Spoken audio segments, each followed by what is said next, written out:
O ego está destruindo seu relacionamento. Como se libertar?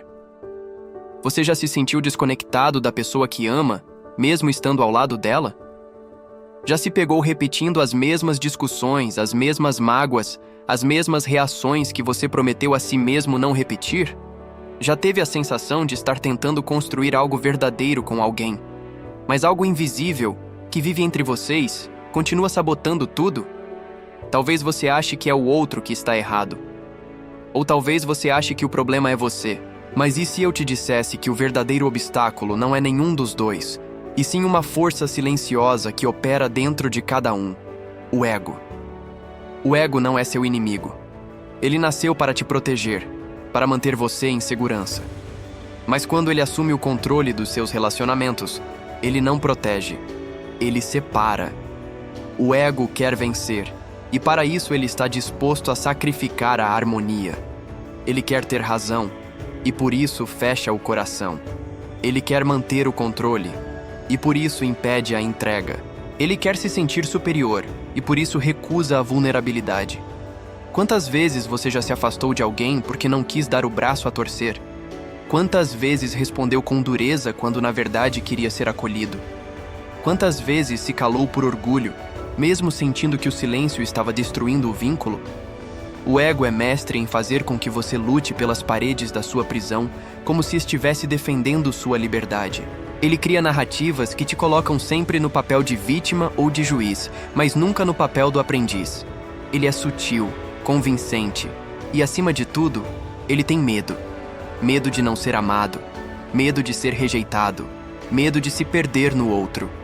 E esse medo, disfarçado de força, está destruindo milhares de relacionamentos silenciosamente. Não com gritos, mas com afastamento. Não com brigas, mas com frieza. Não com desprezo, mas com controle disfarçado de cuidado. O ego transforma o amor em campo de batalha. E a pior parte é que ele faz isso sem que você perceba. Mas há um outro caminho. Um caminho onde a consciência desperta e assume o lugar do automatismo. Onde você para de reagir e começa a responder com presença. Onde você reconhece as armadilhas internas sem se culpar e aprende a transitar por elas com amor. Um caminho onde o relacionamento deixa de ser cenário de repetição e passa a ser um espelho de libertação. Esse vídeo é um convite, um portal de reconhecimento e cura. Você não está sozinho nisso. Todos nós, em algum momento, fomos reféns do nosso ego. Mas agora é hora de observar, de entender, de dissolver, de voltar ao amor real, aquele que começa quando você escolhe deixar o ego no banco de trás e permitir que o coração conduza. Respire fundo. Fique comigo até o final, porque talvez tudo o que está entre você e a relação que você tanto deseja seja a coragem de se libertar de quem você achava que precisava ser. A ilusão do eu que quer vencer dentro da relação. Desde cedo somos ensinados a conquistar, a competir, a provar nosso valor. E sem perceber, levamos essa lógica para dentro das nossas relações mais íntimas. Começamos a amar como quem disputa, a ouvir como quem se defende, a nos relacionar como quem precisa vencer. Mas quem é esse eu que insiste tanto em estar certo, mesmo quando isso custa a conexão? Quem é essa parte que não tolera ceder, que interpreta tudo como ataque, que se sente ameaçada quando não tem o controle? Esse eu não é você, é o ego em ação. Uma identidade construída para sobreviver, mas que não sabe amar. O ego quer dominar, quer ser admirado, quer estar no topo, ainda que isso signifique derrubar o outro. Quando duas pessoas se encontram e se relacionam a partir desse lugar, não há união verdadeira. Há apenas dois egos em disputa por espaço, por poder, por validação. No início, tudo parece funcionar. O encantamento, a paixão, a afinidade. Mas à medida que a intimidade cresce, o ego começa a se incomodar. Ele teme ser visto por trás das máscaras. Ele teme se revelar pequeno, imperfeito, vulnerável. Então ele reage, ataca, se fecha, acusa, critica, exige, porque para o ego, mostrar-se humano é perigoso demais. Você já percebeu como, nas discussões, é comum tentar ganhar? Provar um ponto, demonstrar que o outro está errado, trazer lembranças antigas como armas. É o ego assumindo o volante. E o mais trágico é que, quando o ego vence, o amor perde. Porque o amor não busca vitória. O amor busca encontro. Quando você diz, eu sou assim e pronto, você me magoou e não merece perdão. Eu sempre fiz mais do que você. Quem está falando é o ego ferido, aquele que guarda cada dor como prova, cada falha como justificativa, cada silêncio como ofensa. Ele se alimenta da separação, e quanto mais alimentado, mais isolado você se sente. A verdadeira intimidade só pode florescer quando há rendição. Não uma rendição fraca de submissão, mas uma entrega lúcida, a escolha consciente de não permitir que o ego decida a forma como você ama. Isso exige presença, autoobservação, coragem para admitir, isso que estou dizendo agora vem do meu medo ou do meu coração. A pergunta parece simples, mas pode mudar tudo. O ego fala alto, interrompe, impõe. O coração escuta, acolhe, compreende. O ego quer ser reconhecido. O coração quer reconhecer. O ego culpa. O coração assume. O ego exige. O coração oferece. O ego compara. O coração agradece. E esse contraste é um mapa, um espelho, um convite à escolha. Você não precisa eliminar o ego. Isso seria apenas mais uma forma de conflito interno, mas pode olhar para ele com amor e dizer, agora não. Pode reconhecer suas reações e, em vez de explodir, respirar. Em vez de argumentar, sentir. Em vez de vencer, se abrir. Ninguém ensina isso nas escolas, mas a alma sabe. A alma anseia por essa verdade, por esse espaço seguro onde é possível ser quem se é, sem guerra. Por esse amor que não mede forças, mas une fragilidades. Por esse lugar onde dois seres humanos não tentam mudar um ao outro, mas se espelham com compaixão. Talvez você esteja nessa fase, cansado de lutar, cansado de sempre precisar se proteger, se justificar, se impor. Talvez esteja sentindo que existe uma outra forma de se relacionar, mais leve, mais consciente, mais verdadeira. E está certo, existe. Mas ela só começa quando o eu que quer vencer é gentilmente colocado de lado. E o nós pode finalmente nascer. Esse é o início da libertação. Como o ego se alimenta do conflito e sabota a intimidade, o ego tem fome. Mas não se alimenta de silêncio, nem de paz. Ele se nutre do atrito, do desconforto, da reatividade. E quanto mais você se envolve em conflitos, internos ou externos, mais ele se fortalece. À primeira vista parece contraditório. Por que algo dentro de nós buscaria a dor se o que todos dizem querer é o amor? Mas o ego não está interessado em amor. Está interessado em segurança, em previsibilidade, em manter o velho conhecido, o ciclo de defesa e ataque, onde ele sabe quem é, o que esperar e como agir. E nesse cenário, o conflito é mais confortável do que a entrega. O caos é mais familiar do que a intimidade real. Talvez você já tenha vivido isso. Um momento de calma com a pessoa amada, até que de repente, uma frase mal colocada, um gesto mal interpretado, um detalhe sem importância, e tudo vira briga. É como se algo dentro de você precisasse do conflito. Como se o silêncio entre dois corações abertos fosse mais assustador do que os gritos de dois egos feridos. Essa é uma das armadilhas mais sutis da convivência. O ego sabota a intimidade porque a intimidade o ameaça. Quando você está verdadeiramente conectado com alguém, começa a se despir das defesas, a baixar a guarda, a se mostrar inteiro. E nesse lugar, o ego se vê sem função. Ele perde o controle, perde o jogo. E isso para ele é intolerável. Então ele provoca, ele cutuca, ele traz à tona memórias dolorosas, ele relembra antigas feridas. E tudo isso para evitar que você se entregue completamente. Porque na entrega, o ego morre um pouco, e ele teme desaparecer. Ele não entende que há algo além dele, uma consciência mais ampla, mais leve, mais sábia, que não precisa se defender nem atacar para existir. O ego cria histórias. Você está sendo feito de bobo. Ela não te valoriza. Ele só pensa em si mesmo. E sem perceber, você começa a agir de acordo com essas narrativas. Passa a enxergar o outro através da lente do medo. Cada gesto vira suspeita.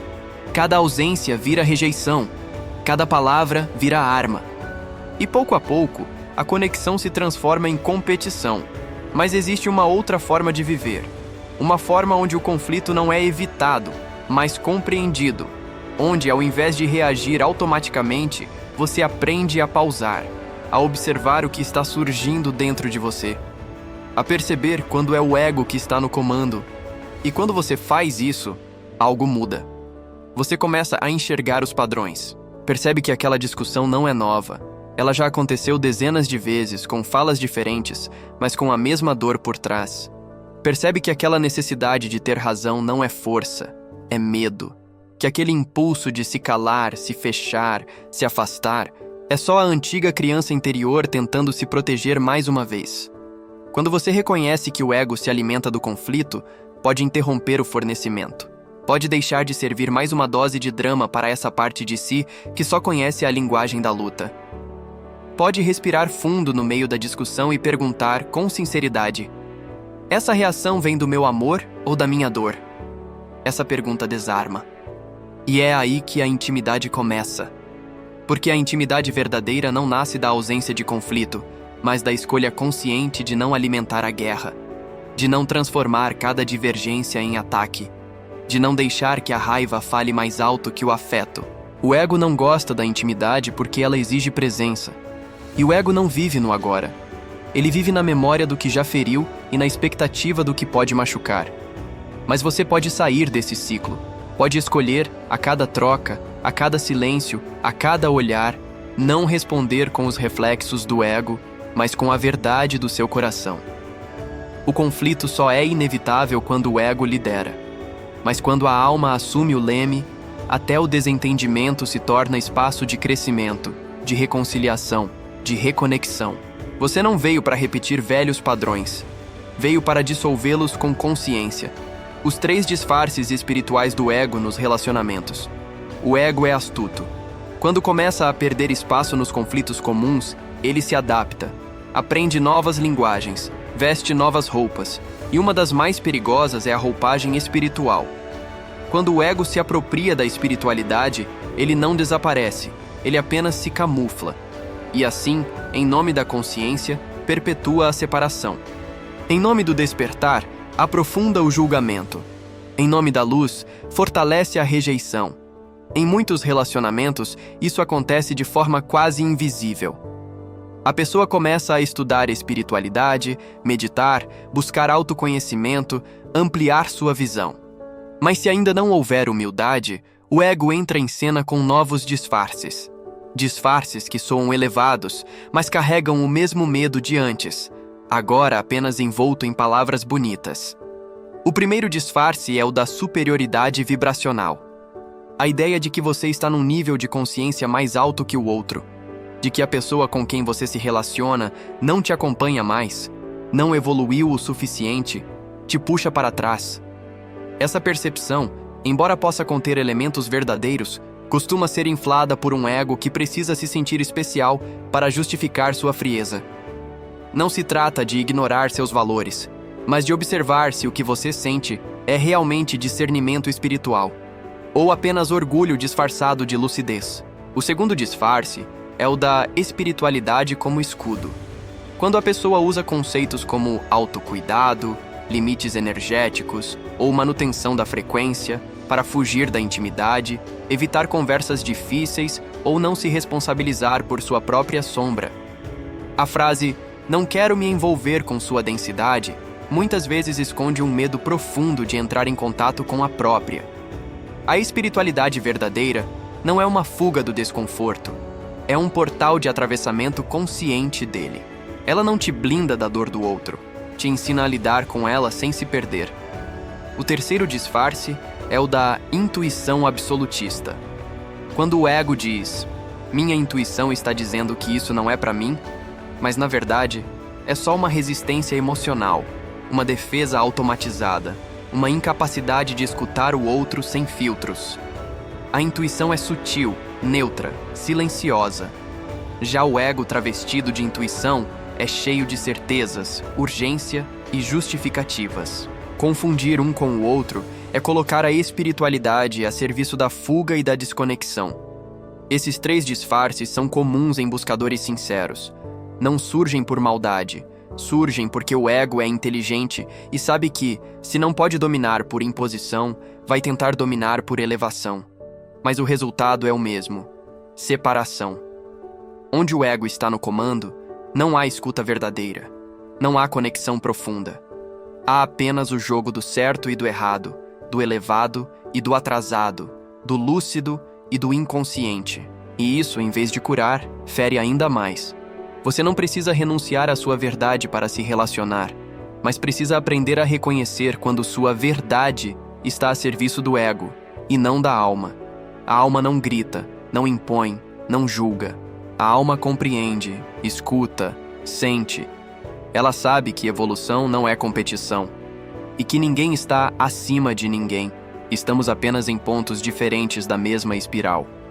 Se você percebe que está usando sua espiritualidade como escudo, como justificativa para distanciamentos, friezas ou superioridade, pare, respire, observe, pergunte: estou agindo com consciência ou apenas com um ego mais sofisticado?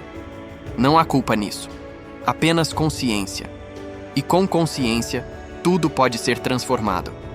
A espiritualidade verdadeira começa quando o ego se ajoelha diante do mistério e reconhece que ainda há muito a aprender. Você não está aqui para provar que é mais desperto que o outro. Está aqui para despertar em si aquilo que une, que cura, que aproxima.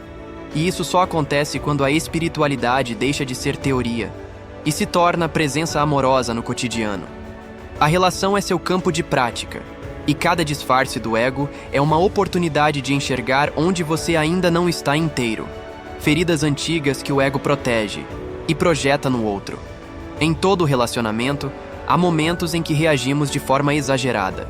Uma palavra mal colocada, um olhar, um gesto. E de repente, nos pegamos com o coração acelerado, a garganta fechada, a vontade de gritar ou se calar por dias. Às vezes, nem sabemos exatamente por quê, só sabemos que doeu. Mas na maioria das vezes, não foi o que o outro fez. Foi o que aquilo ativou dentro de nós. O ego, nesses momentos, entra em cena com força. Ele se coloca como defensor da dor. Se posiciona entre você e o mundo como um escudo, mas o que ele realmente está protegendo não é o seu valor, é a sua ferida. Aquela dor antiga, talvez da infância, talvez de relacionamentos passados, talvez herdada de lugares que você nem se lembra mais. Talvez, quando você sente que não foi ouvido, revive o abandono de quando ninguém te escutava na infância. Talvez, quando é criticado, revive a humilhação de quando tudo o que fazia era julgado. Talvez, quando o outro se distancia, revive o medo visceral de não ser digno de amor. Essas feridas guardadas no inconsciente são o alimento do ego. Porque enquanto elas estiverem abertas, ele continuará justificado em sua defesa constante. Mas o problema maior não está apenas na defesa, está na projeção. Quando não reconhecemos nossas feridas, começamos a projetá-las nos outros. Atribuímos ao parceiro, à parceira, intenções que pertencem às nossas próprias histórias. Vemos no outro o nosso agressor antigo. Reagimos como se estivéssemos no passado. E assim, deixamos de enxergar a pessoa à nossa frente. Passamos a enxergar nossos traumas encarnados em um novo corpo. Você já disse algo como: você nunca me escuta. Você só pensa em si mesmo. Você me faz sentir invisível. É possível que, em parte, isso seja verdade. Mas também é possível, e muito comum, que esse você seja um espelho da sua dor não curada. O ego, para não sentir essa dor diretamente, prefere responsabilizar o outro. Assim, se protege, mas também se isola. A cura começa quando, ao invés de apontar o dedo, você se pergunta: o que isso diz sobre mim? Qual parte minha está doendo agora? Essa reação pertence ao presente ou é eco do passado? Essas perguntas desarmam o ego, porque ele não quer que você vá tão fundo. Ele prefere que você se mantenha na superfície das acusações, dos julgamentos, das respostas automáticas. Mas é descendo ao nível da ferida que você encontra o verdadeiro ponto de transformação. Quando você percebe que sua raiva, sua mágoa, sua defensiva não são contra o outro, mas contra uma dor não vista, você retoma o poder. Não o poder sobre o outro, mas o poder sobre si. E com esse poder, você pode escolher responder de outro lugar. Você pode dizer: eu me senti inseguro quando você fez isso. E essa insegurança é antiga, é minha.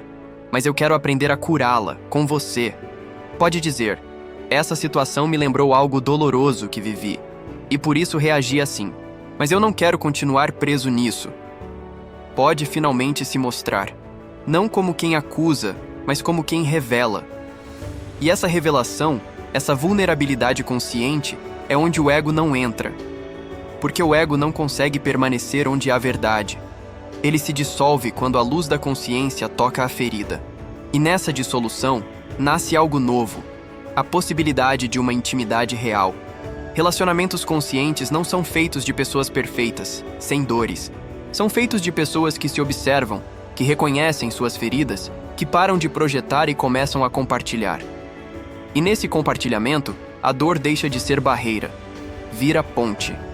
Você não precisa se curar completamente para se relacionar, mas precisa estar disposto a não esconder mais suas feridas atrás do escudo do ego. Porque só assim o outro poderá te encontrar de verdade. Não o você reativo, mas o você real. E quando dois seres reais se encontram, mesmo com suas dores, nasce algo mais forte que qualquer projeção. Nasce um amor capaz de curar, e não apenas de proteger. O ciclo tóxico. Culpa, silêncio e necessidade de vencer. Há um ciclo silencioso que se instala em muitos relacionamentos, mesmo os mais conscientes. Ele começa com um desconforto, uma frustração, uma dor não expressa. Mas ao invés de ser acolhida, essa dor é engolida. A pessoa sente, mas não diz. Se machuca, mas não revela. E então vem o silêncio. Um silêncio que parece paz, mas é tensão acumulada. Um silêncio que não une, separa. Por trás desse silêncio, vive a culpa. A culpa por sentir demais, por reagir errado, por não ser compreendido, por não conseguir manter a harmonia. E junto da culpa, nasce um tipo de retração, o afastamento disfarçado de respeito. A omissão que se parece com maturidade. A distância que se veste de vou dar tempo ao tempo. Mas o tempo, por si só, não cura o que não é visto. E a dor não dita vai fermentando por dentro. Vai virando ressentimento. Vai pesando. Vai enrijecendo o coração. Até que um dia, algo pequeno demais para causar tanto estalo, causa. Um comentário, uma atitude, um esquecimento. E a dor explode. Mas não explode só no presente. Ela carrega junto tudo o que foi engolido antes. E aí o ego vê sua chance de retomar o controle. Ele entra em cena com suas armas favoritas: comparação, acusação, frieza. Ao invés de acolher o que sente, você começa a provar que está certo, que fez mais, que sofreu mais, que o outro não se importa, que você sempre cedeu. A relação, que poderia ser espaço de escuta, se transforma em arena, porque o ego não quer ser ouvido. Ele quer vencer. A pessoa que antes se calou, agora exige. Quem antes carregava culpa, agora quer compensação.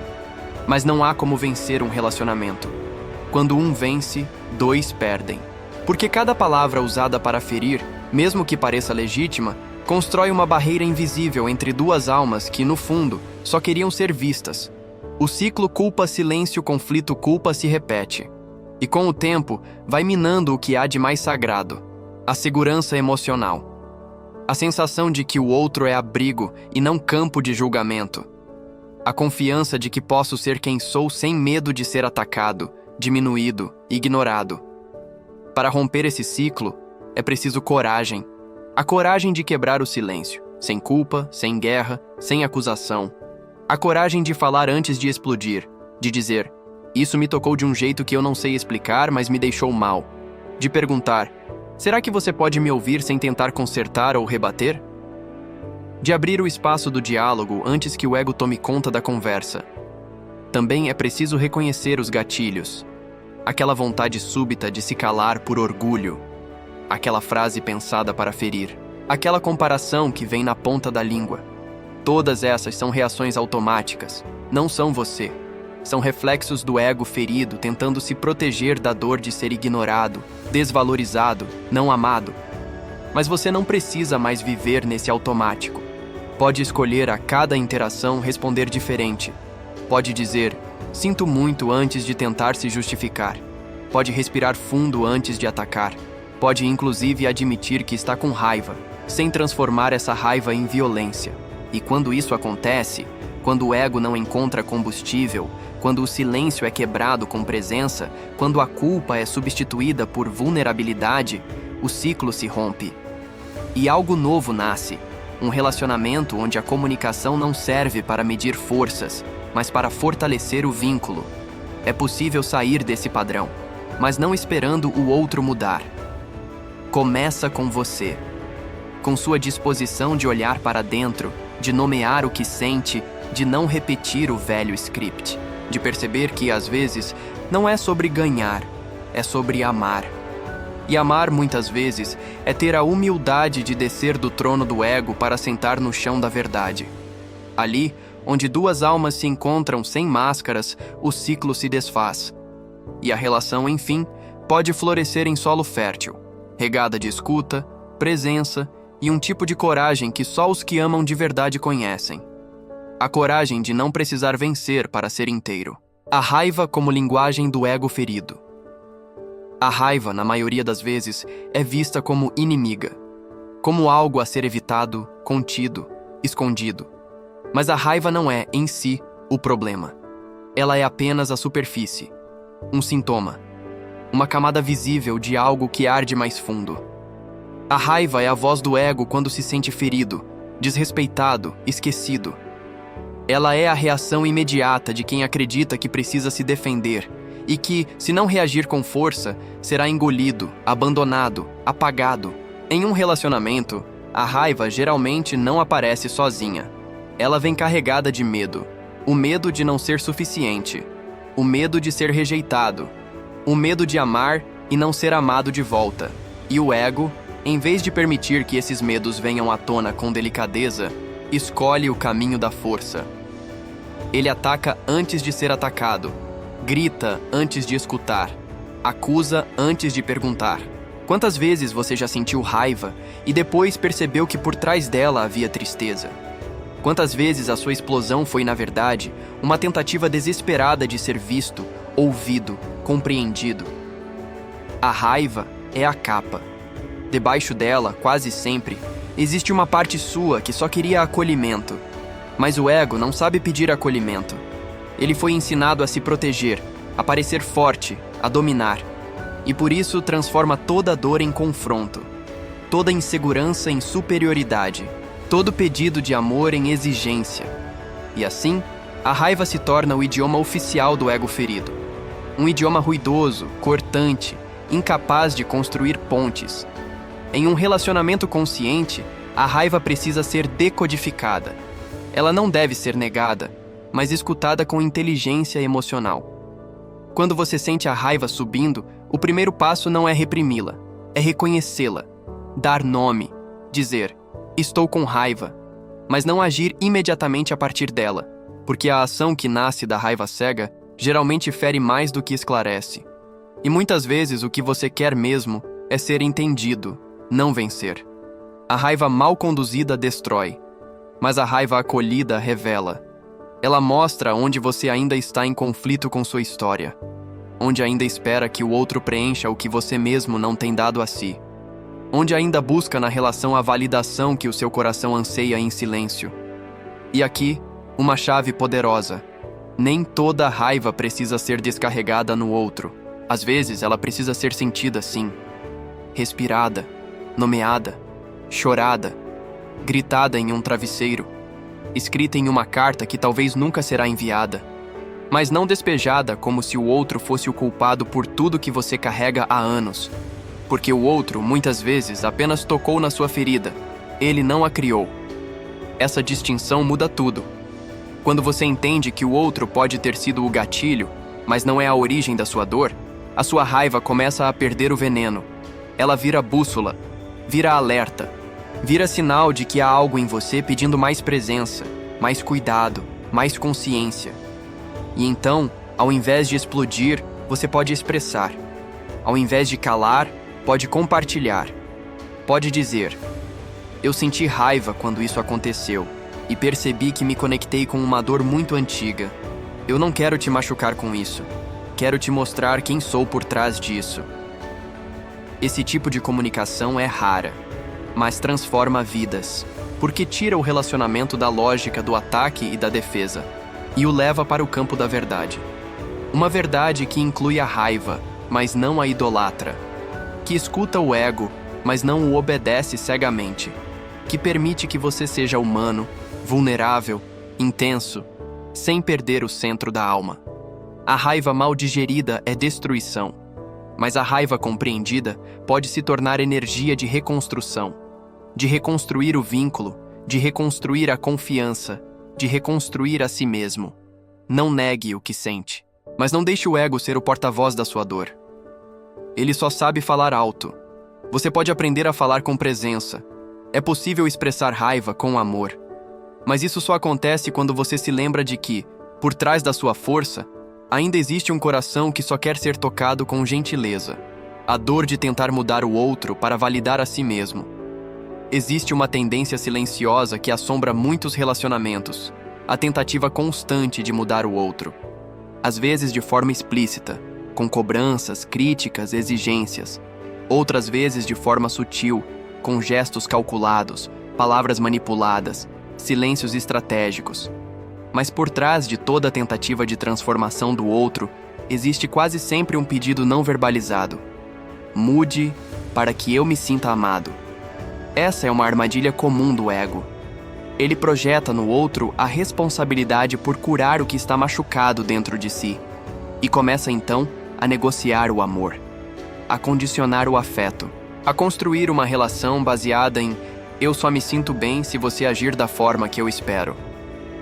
No fundo, o ego não quer o bem do outro. Ele quer segurança para si. E por isso tenta esculpir o parceiro, a parceira, segundo sua imagem e semelhança. O problema é que quanto mais você tenta transformar alguém para se sentir inteiro, mais distante fica da possibilidade de amar verdadeiramente. Porque o amor real não nasce da tentativa de controle. Ele floresce no espaço da aceitação. E aceitar não significa se submeter a tudo, nem tolerar o que fere sua essência. Aceitar significa parar de tentar construir uma versão idealizada do outro e começar a enxergar quem ele é, aqui e agora. Essa tentativa de mudança quase sempre vem de uma dor antiga, a de não se sentir suficiente. Então o ego acredita que, se o outro mudar, finalmente haverá paz. Se ele for mais carinhoso, se ela for mais madura, se ele te ouvir mais, se ela for menos reativa, e assim por diante. O foco fica sempre no outro, porque olhar para si exige uma vulnerabilidade que o ego teme tocar. Talvez você já tenha feito isso. Tentado moldar o outro com frases como: se você me amasse de verdade, faria isso. Por que é tão difícil para você mudar esse comportamento? Só quero que você me compreenda. Mas por trás dessas frases existe algo mais profundo. A sensação de que o seu valor depende da resposta do outro. E essa dependência gera sofrimento, porque o outro nunca vai preencher o vazio que você mesmo não se deu permissão para acolher. Nunca vai curar suas inseguranças, apagar suas histórias passadas, cicatrizar suas feridas mais profundas.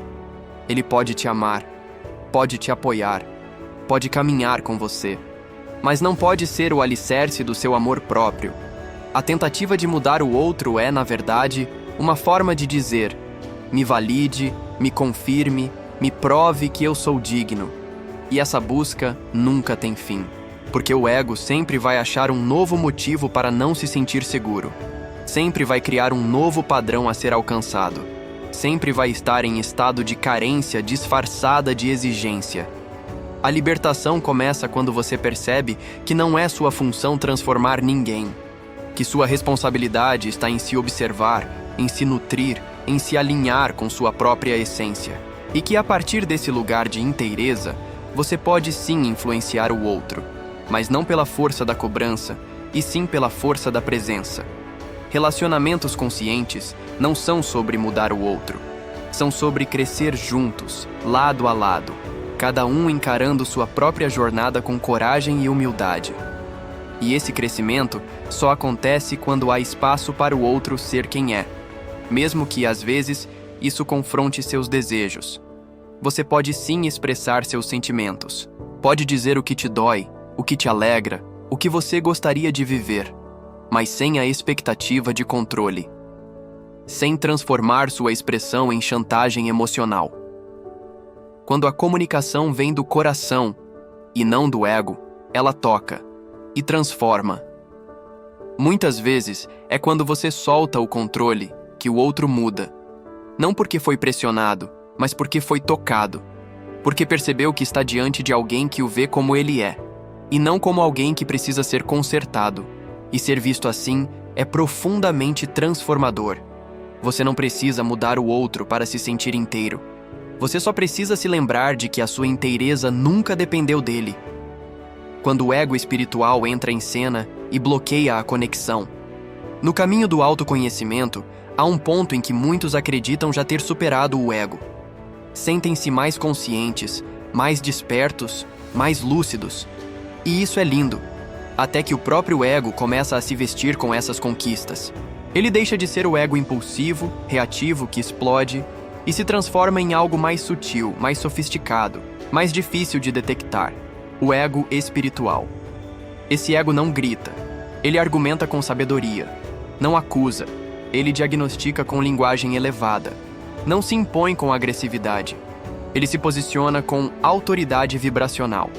E é exatamente por isso que ele é tão perigoso, porque se disfarça de consciência, enquanto no fundo continua sustentando separação, julgamento e controle. No relacionamento, o ego espiritual aparece quando você começa a se ver como o mais evoluído da relação, quando sente que o outro não te acompanha energeticamente, quando pensa que já fez seu trabalho interno e que agora é o outro que precisa se trabalhar. Esse pensamento, por mais lógico que pareça, esconde uma armadilha, a de que você está acima, e onde há superioridade, não há conexão. A verdadeira espiritualidade não cria hierarquia, ela une, ela amplia a compaixão. Ela acolhe o outro exatamente onde ele está, sem precisar colocá-lo em um pedestal, nem abaixo. Mas o ego espiritual não quer esse encontro. Ele quer validação. Ele quer se sentir especial. Quer ser o desperto da relação, o mais consciente, o que já sabe, já viu, já entendeu tudo. E o resultado disso é devastador. Porque ao invés de curar, você começa a se afastar, a se fechar em uma bolha de autossuficiência, a acreditar que não precisa mais se comunicar com humildade. Afinal, se o outro não te entende, não está na sua frequência, o problema é dele, certo? Errado. A espiritualidade real é profundamente relacional. Ela se manifesta no olhar, na escuta, na forma como você lida com o desconforto do outro. Ela se revela quando, mesmo em meio ao caos emocional de quem está contigo, você escolhe não reagir com superioridade, mas com presença.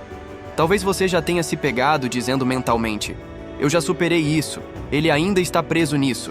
Não quero me contaminar com essa energia. Não vou perder minha vibração por causa dele." E sim, é importante manter limites saudáveis. Mas quando o limite vira muro, ele não protege, ele isola. O ego espiritual constrói muros invisíveis dentro dos relacionamentos. Muros feitos de termos bonitos, justificativas conscientes, argumentos que parecem sabedoria, mas que na verdade escondem medo. Medo de descer ao nível humano, medo de se ferir, medo de reconhecer que mesmo depois de tanta jornada interior, ainda há muito o que aprender com o outro. Você pode saber sobre chakras, astrologia, reiki, meditação, constelações e frequências. Mas se não souber como acolher a dor de quem está ao seu lado sem julgamento, sem frieza, sem arrogância, todo esse conhecimento vira teoria vazia. Porque o verdadeiro despertar não é mental, é relacional. O amor é a maior prática espiritual. E ele não se pratica no retiro silencioso, mas no cotidiano imperfeito, no conflito, no pedido de desculpa, no abraço depois da briga, no reconhecimento honesto de que mesmo com todo o seu conhecimento, você ainda falha e está tudo bem. A verdadeira consciência não afasta, ela aproxima. Ela cria pontes onde antes havia muros. Ela reconhece que o outro também é seu mestre, mesmo quando parece perdido. Porque no fundo, talvez ele só esteja mostrando uma parte de você que ainda não foi iluminada. Não permita que o ego se esconda atrás da luz. A luz verdadeira não precisa provar nada. Ela apenas ilumina. E quando ela toca o relacionamento, o transforma. Não com palavras bonitas, mas com a humildade silenciosa de quem sabe que ainda está aprendendo a amar. O silêncio consciente. Aprender a não reagir ao ego do outro. Existe um tipo de silêncio que não é fuga, nem fraqueza. Um silêncio que não significa indiferença, nem passividade. É o silêncio da presença, do discernimento, do coração que escolhe não reagir ao ego do outro, não por apatia, mas por sabedoria. Nos relacionamentos é comum nos sentirmos provocados. Um comentário, uma crítica, uma reação desnecessária. E o impulso natural do ego é contra-atacar, responder à altura, defender a honra, mostrar que não vai ficar assim. Mas nesse instante, o que está em jogo não é a verdade nem o amor, é o orgulho. Reagir ao ego do outro é como jogar lenha em uma fogueira que já ameaça queimar tudo. Talvez você ganhe a discussão, mas perca a conexão. Talvez prove seu ponto, mas destrua a ponte. Talvez se sinta forte por alguns segundos, mas se encontre mais distante depois. A alma sabe que há um momento em que calar é mais poderoso do que falar, que respirar antes de responder é um ato de cura, que não devolver a dor com dor é uma escolha rara e profundamente libertadora. Mas atenção, não estamos falando aqui de se anular, de engolir tudo, de se apagar para manter a paz. Esse é o silêncio do medo, da submissão, da ferida não expressa. O silêncio consciente é diferente. Ele nasce da clareza, da lucidez de perceber. Isso que o outro está dizendo vem do ego dele, e eu não preciso alimentar essa dinâmica. É o silêncio de quem enxerga além da superfície, de quem escuta as palavras, mas também sente a dor por trás delas, de quem reconhece que, às vezes, a explosão do outro não é contra você, é contra a própria dor que ele ainda não sabe nomear. Aprender a não reagir ao ego do outro é uma prática espiritual profunda. Exige autoobservação, exige humildade e exige uma confiança interna de que sua paz não depende do comportamento alheio. Você não está aqui para consertar o outro, nem para revidar cada ataque. Está aqui para sustentar a sua frequência, mesmo quando o caos tentar te puxar para baixo. E isso, em um relacionamento, é um presente imenso. Porque quando um dos dois se recusa a entrar no jogo do ego, o jogo se desfaz. Talvez você já tenha vivido isso, uma discussão prestes a começar. Mas alguém escolhe o silêncio. Não o silêncio que pune, mas o que acolhe, o que escuta, o que dá espaço. E de repente tudo muda. O clima suaviza, o outro sente, a conexão retorna. Esse silêncio é medicina. É ele que permite que o relacionamento não vire um campo de guerra, que as diferenças não virem rupturas, que as palavras não sejam usadas como armas, mas como pontes. Mas para sustentar esse silêncio, você precisa antes fazer as pazes com a própria dor, porque às vezes, o ego do outro só nos fere porque toca uma ferida ainda aberta. E se você se permite escutar esse incômodo sem fugir, sem atacar, sem projetar, algo se revela. A dor vira mestra, e o ego perde força. Você não precisa se calar sempre, mas precisa aprender quando falar é realmente necessário, e quando é apenas reação. Falar com consciência é diferente de reagir no automático, e muitas vezes É no silêncio que a consciência tem espaço para emergir. Escolher não reagir ao ego do outro é proteger o que vocês estão construindo juntos. É escolher o vínculo ao invés da vitória. É mostrar na prática que o amor é mais importante do que o poder, que a conexão vale mais do que o último argumento. Você não é fraco por não responder. É forte por saber que seu valor não depende de vencer uma discussão. É sábio por perceber que o ego quer conflito, mas a alma quer encontro. E quando você escuta esse chamado da alma e se permite responder com presença, mesmo quando o outro ainda está no ruído, algo muda. Você se torna espaço. Você vira chão. E essa energia, mais do que qualquer palavra, é o que transforma o relacionamento em um caminho real de cura e despertar.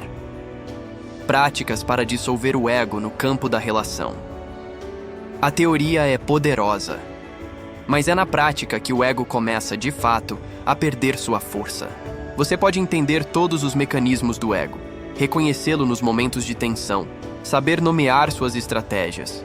Mas se não houver um movimento concreto, cotidiano, para lidar com ele no calor da experiência relacional, ele continuará reinando, ainda que com menos disfarces. Dissolver o ego não é vencê-lo em um único ato de iluminação. É praticar a cada dia, em cada interação, a escolha consciente de sair do automatismo. E essa escolha se constrói, se treina, se exercita, porque o ego é um hábito antigo, e a presença é um músculo que precisa ser fortalecido. Nos relacionamentos, o campo de prática está sempre ativo. Toda troca é uma oportunidade de observar-se, de interromper padrões, de responder diferente. E para isso, há 3 práticas simples, mas profundamente transformadoras. A primeira é a autoobservação sem julgamento.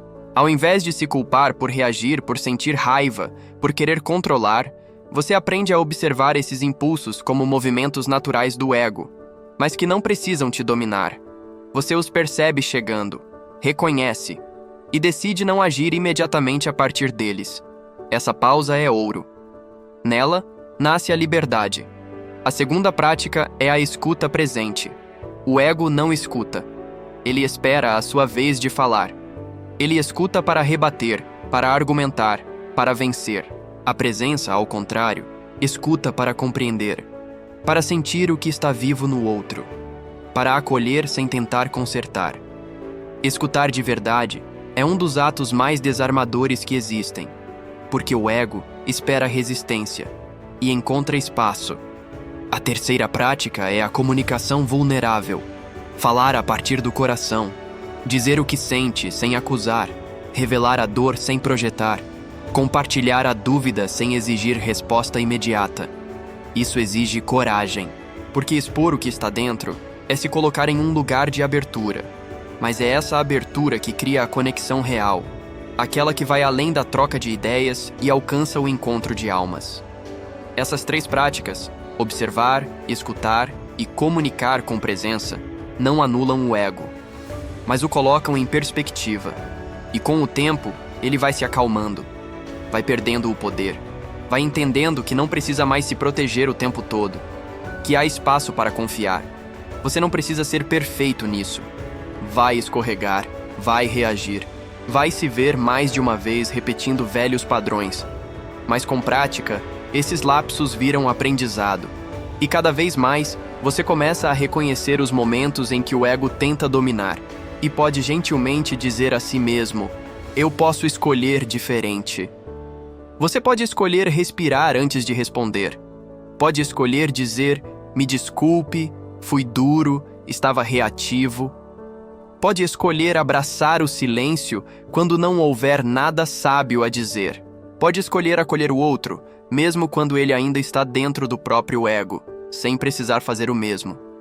Essa forma de se relacionar é um convite diário à consciência, e ela não precisa ser solene, pesada, cheia de regras. Pelo contrário, quando vivida com leveza, essa prática espiritual transforma o relacionamento em um espaço seguro, onde o amor pode respirar e onde o ego aprende a descansar.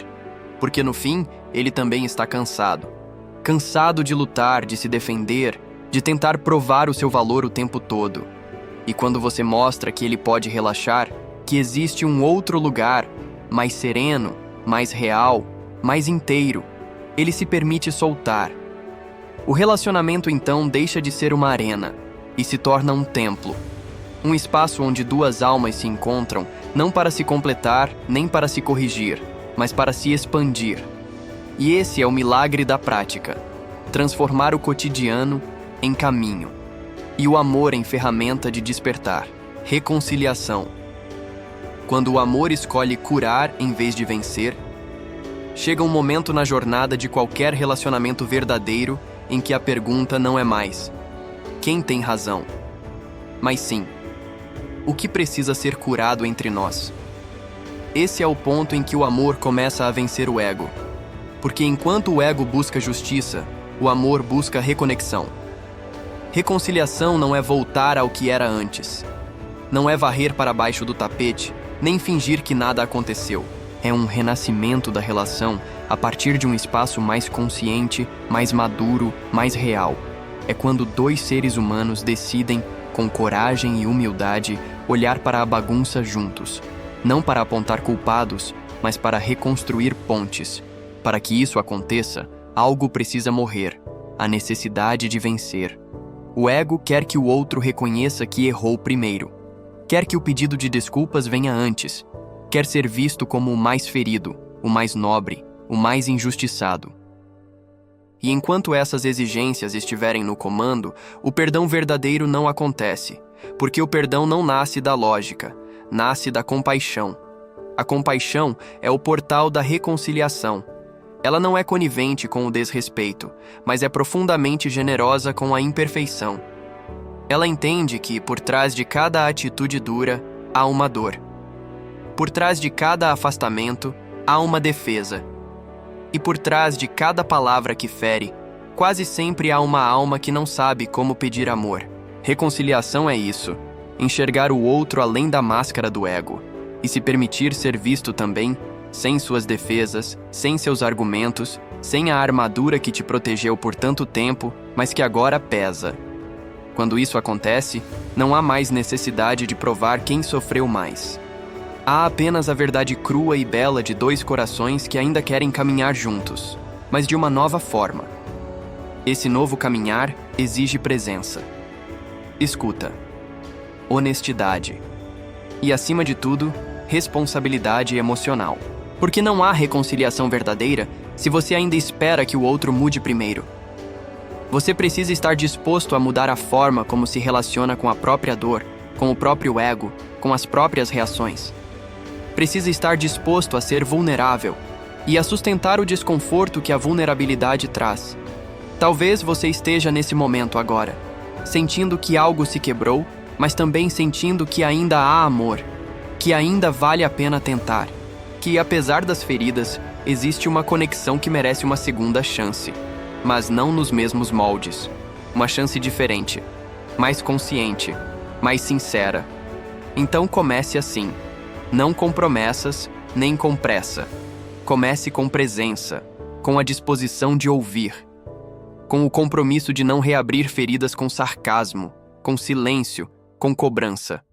Comece dizendo: eu quero tentar de novo, mas de um lugar mais verdadeiro. Eu estou disposto a olhar para mim, se você também estiver. A reconciliação verdadeira é sempre um pacto de alma. Não há garantias, mas há uma intenção que é sagrada, a de não permitir que o ego destrua o que o coração ainda deseja nutrir. E mesmo que o outro não esteja pronto, ainda assim há reconciliação possível. A interna, a mais profunda de todas. Aquela em que você solta a raiva, a mágoa, o orgulho, não para o outro, mas por você. Porque você entende que seguir carregando essa dor só fortalece as correntes invisíveis que te afastam da sua paz. Reconciliação, no fundo, é um ato de liberdade. Quando você escolhe curar ao invés de vencer, você se liberta do ciclo de dor, da necessidade de provar, da ilusão de controle, e abre espaço para que algo mais verdadeiro possa florescer, com ou sem o outro. Porque às vezes, a reconciliação não reconstrói a relação, mas reconstrói você. E isso, por si só, já é sagrado. A escolha diária de amar com consciência, onde o ego termina e a alma começa. No fim de tudo, o que mais desejamos é simples: amar e sermos amados de verdade, sem máscaras, sem guerras, sem precisar ser perfeito. E ainda assim, quase todos os nossos relacionamentos, mesmo os mais profundos, os mais sagrados, acabam esbarrando no mesmo ponto: o ego. Ele não desaparece com o tempo. Não se dissolve com frases bonitas. Não se anula porque você medita ou se considera mais desperto. O ego é persistente. Ele te acompanha em todos os lugares, inclusive e especialmente na intimidade. Porque é ali, no olhar do outro, que você é visto sem filtros. E é ali que o ego mais teme perder seu espaço. Mas aqui está o segredo. O ego só governa onde não há consciência. Onde há pressa, reatividade, julgamento, defesa. Onde o amor ainda é condicionado por comportamentos, por expectativas, por antigos pactos silenciosos. Onde a dor do passado ainda dita as regras do presente. Quando você se coloca como observador, não do outro, mas de si, tudo começa a mudar. Porque deixa de agir no piloto automático e passa a agir com presença. Passa a sentir o que está por trás da fala dura do outro. Passa a escutar o que não foi dito. Passa a perceber onde o seu ego ainda está tentando controlar, punir ou manipular. Essa consciência, ao contrário do que muitos pensam, não te torna passivo. Ela te fortalece. Porque quando você deixa de reagir por impulso, passa a escolher com clareza. E essa escolha, feita dia após dia, é o que constrói um relacionamento consciente. Amar com consciência não é nunca errar. É ter a humildade de voltar, de reconhecer, de pedir perdão com verdade, de rir de si mesmo quando o ego tenta fazer tempestade em copo d'água, de dizer eu estou aprendendo e permitir que o outro também esteja. É entender que o amor não é uma emoção passageira, mas uma prática espiritual, uma escolha diária, um compromisso silencioso de não deixar que o orgulho fale mais alto do que o desejo de permanecer junto, um lembrete constante de que, antes de querer mudar o outro, é preciso transformar a forma como você se relaciona consigo mesmo, porque o outro, no fim, é espelho. Ele reflete suas sombras, suas resistências, seus vazios, mas também reflete sua luz, sua entrega, sua capacidade de recomeçar, de dizer, eu quero fazer diferente, de dizer, eu não sou o mesmo de ontem, e abrir espaço para o novo nascer. A alma sabe quando está amando de verdade. É quando há paz mesmo no desconforto. É quando há verdade mesmo na dor. É quando há conexão mesmo sem palavras. E esse tipo de amor, que é mais presença do que promessa, mais gesto do que discurso, mais escuta do que lógica, é o que o ego jamais entenderá. Mas a alma sempre reconhecerá. Chega um ponto em que não importa mais quem começou a discussão, quem cedeu mais, quem teve razão. Importa o que você escolhe sustentar agora. Importa a sua disposição de sair do ciclo, de ser o primeiro a soltar a pedra, de ser o primeiro a dizer, eu quero paz, eu quero verdade, eu quero amor. Esse é o ponto onde o ego termina e a alma começa. E quando duas almas se encontram nesse lugar, com todos os seus medos, suas cicatrizes, suas imperfeições, mas com verdade, algo divino se manifesta. E esse algo não precisa de explicação, só de presença. É essa presença que cura, que sustenta, que transforma, que reconstrói. Você pode escolher esse caminho, agora. Mesmo que o outro ainda não esteja pronto, mesmo que haja dor, mesmo que o ego ainda sussurre ao seu ouvido que é mais seguro se afastar, vencer, se fechar. Respire, sinta. E se for real, se ainda houver amor, escolha permanecer. Não por apego, mas por consciência. Porque amar com consciência é o maior ato de liberdade que um ser humano pode viver nesta vida. A escolha diária de amar com consciência, onde o ego termina e a alma começa. No fim de tudo, o que mais desejamos é simples: amar e sermos amados de verdade, sem máscaras, sem guerras, sem precisar ser perfeito. E ainda assim, Quase todos os nossos relacionamentos, mesmo os mais profundos, os mais sagrados, acabam esbarrando no mesmo ponto: o ego. Ele não desaparece com o tempo. Não se dissolve com frases bonitas. Não se anula porque você medita ou se considera mais desperto. O ego é persistente. Ele te acompanha em todos os lugares, inclusive, e especialmente, na intimidade. Porque é ali, no olhar do outro, que você é visto sem filtros. E é ali que o ego mais teme perder seu espaço. Mas aqui está o segredo. O ego só governa onde não há consciência. Onde há pressa, reatividade, julgamento, defesa. Onde o amor ainda é condicionado por comportamentos, por expectativas, por antigos pactos silenciosos. Onde a dor do passado ainda dita as regras do presente. Quando você se coloca como observador, não do outro, mas de si, tudo começa a mudar. Porque deixa de agir no piloto automático e passa a agir com presença. Passa a sentir o que está por trás da fala dura do outro. Passa a escutar o que não foi dito. Passa a perceber onde o seu ego ainda está tentando controlar, punir ou manipular. Essa consciência, ao contrário do que muitos pensam, não te torna passivo. Ela te fortalece. Porque quando você deixa de reagir por impulso, passa a escolher com clareza. E essa escolha, feita dia após dia, é o que constrói um relacionamento consciente. Amar com consciência não é nunca errar. É ter a humildade de voltar, de reconhecer, de pedir perdão com verdade, de rir de si mesmo quando o ego tenta fazer tempestade em copo d'água, de dizer, eu estou aprendendo, e permitir que o outro também esteja. É entender que o amor não é uma emoção passageira, mas uma prática espiritual, uma escolha diária, um compromisso silencioso de não deixar que o orgulho fale mais alto do que o desejo de permanecer junto. Um lembrete constante de que, antes de querer mudar o outro, é preciso transformar a forma como você se relaciona consigo mesmo. Porque o outro, no fim, é espelho. Ele reflete suas sombras, suas resistências, seus vazios, mas também reflete sua luz, sua entrega, sua capacidade de recomeçar, de dizer, eu quero fazer diferente, de dizer, eu não sou o mesmo de ontem, e abrir espaço para o novo nascer. A alma sabe quando está amando de verdade. É quando há paz mesmo no desconforto. É quando há verdade mesmo na dor.